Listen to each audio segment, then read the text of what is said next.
चुनाव से पहले जो धांधली का डर था बस वही हुआ। एक बार फिर ईवीएम को लेकर बवाल खड़ा हो गया और जमकर फजीयत भी हो रही। और यहां तक यह भी कहा जा रहा है कि महाराष्ट्र विधानसभा चुनाव में फर्जी वोटिंग हुई है।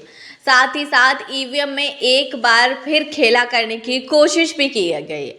महाराष्ट्र और झारखंड विधानसभा चुनाव के साथ ही चुनाव उपचुनाव के लिए भी वोटिंग की प्रक्रिया समाप्त हो चुकी है। अब बस इंतजार है तो नतीजों का, लेकिन नतीजों से पहले चुनाव में खेला करने की पूरी कोशिश की गई है, जिसे लेकर सियासत काफी गरमाई हुई है। हरियाणा चुनाव में नतीजों के बाद ईवीएम के साथ खेला करने का मामला सामने आता है और विपक्ष हमलावर होते हुए भी नजर आता है। लेकिन ये क्या, महाराष्ट्र चुनाव में तो हार के डर ने इतना परेशान कर दिया कि वोटिंग होते ही धांधली की खबर सामने आने लगी। जी हाँ, महाराष्ट्र चुनाव तो संपन्न हो गए, लेकिन इस धांधली की खबरों ने एक बार फिर कई सारे सवाल खड़े कर दिए। तो क्या है पूरा मामला और कैसे वोटिंग होते ही ईवीएम में हुआ खेल, ये भी आपको बताएंगे।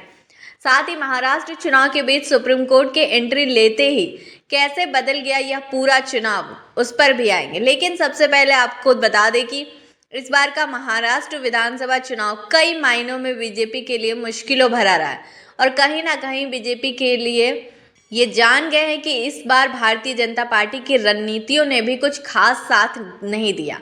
और सबसे अहम बात आपको बता दें कि चुनाव में इस बार आचार संहिता का उल्लंघन भी बेधड़क किया गया है और साथ ही साथ चुनाव आयोग की गाइडलाइंस की तो मानो धज्जियां ही उड़ाई गई है।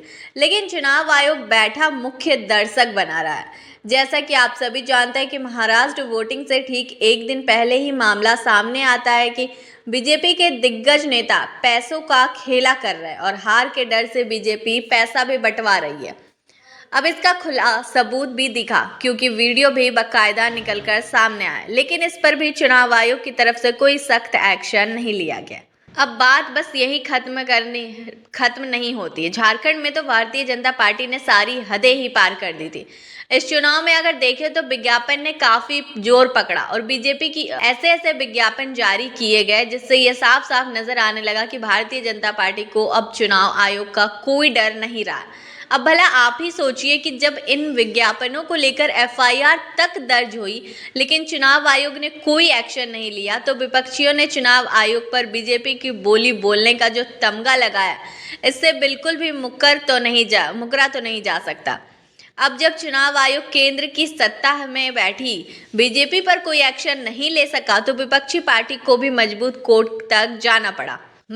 कोर्ट तक जाना ही पड़ा और इस मामले पर सख्त कार्रवाई हो, इसके लिए कोर्ट का दरवाजा खटखटाना पड़ा और ये मामला कोर्ट तक जा पहुंचा। लेकिन फिर भी चुनाव आयोग ने कोई एक्शन लेना जरूरी नहीं समझा है। लेकिन आपको बता दें कि कोर्ट की फटकार लगाने के बाद अब चुनाव आयोग ने एक्शन लिया है। जब एक्शन लेने का कोई मतलब नहीं बनता, जी हाँ, अब आपको बता दें कि आयोग ने बीजेपी के विज्ञापन को लेकर नोटिस जारी किया और एक्शन लेने की बात कही है। लेकिन सवाल ये उठता है कि जब विज्ञापन ने अपना सारा काम पूरा कर लिया जिससे इस चुनाव में प्रयोग किया गया था, तो अब जाकर हमारे चुनाव आयोग की नींद खुली और चुनाव आयोग एक्टिव हुआ है। लेकिन क्योंकि आपको बता दें कि लगातार विपक्ष इस मामले पर शिकायत करते आया है, तो इस मामले पर शिकायत तो 10 नवंबर को हो ही गई थी, लेकिन एक्शन लिया गया 18 नवंबर को।